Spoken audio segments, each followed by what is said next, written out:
Hey all, another fig tasting. This is a long-awaited one for me. I did a graft in spring. You can see that there.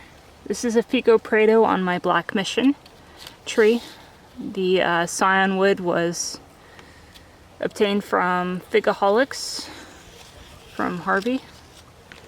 And you can see I've got my first ripe fig here. The nice thing about grafts is, you know, you put one on, and if you live in a hot climate like me, you're gonna get figs within a few months here. So, Figo Preto, there are two schools of thought. One say that this is the exact same thing as Black Madeira.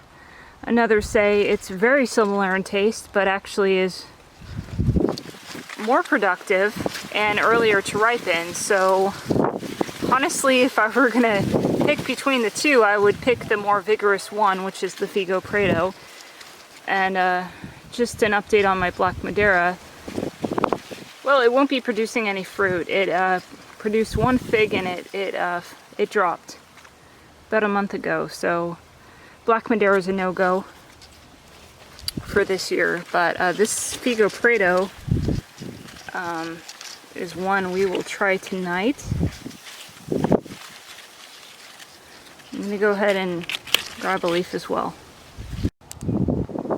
So here's a close-up of the leaf on the Figo Preto. You can see it's single-lobed, and the skin is quite dark, very much the purplish to black.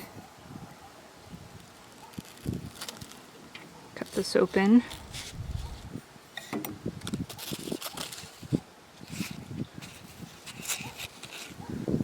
Out of all the figs that I've trialed for you on camera, this for sure is the deepest red that I've ever seen. Looks extremely jammy.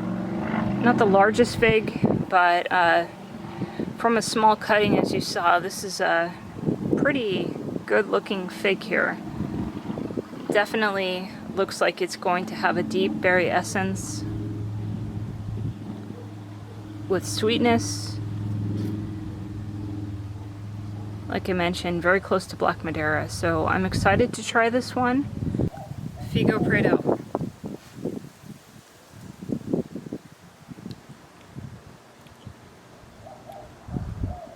Wow, so this is very unusual, different than any other fig that I've had. I taste a slight nuttiness to it. I taste berry, but I would say raspberry. It's not potent, it's not overpowering, it's balanced. It's different than any other fig that I've had.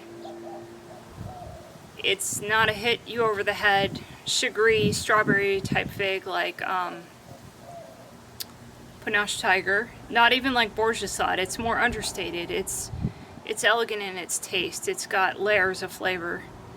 It's a really good fig, actually. And I'm really glad that I invested in the scion to graft this. I would really recommend this one. It's productive, it's early. I'm going to take another bite because it's so good.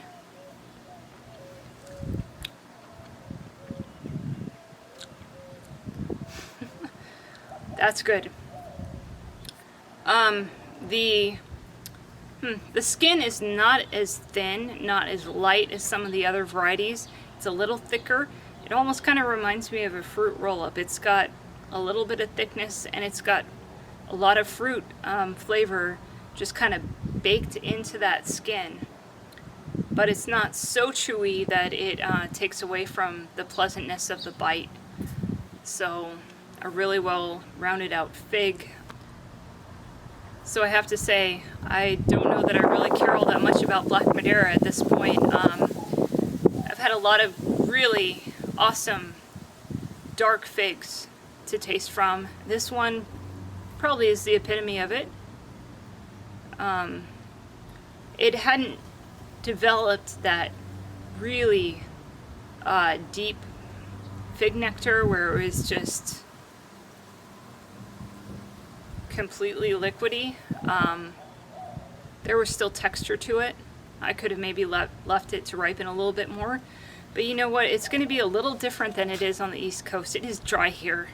I mean, we are 120 degrees at times.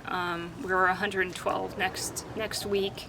We're a dry climate, so these figs are not going to necessarily have the same characteristics as they would in Chicago or New York or somewhere else on the East Coast.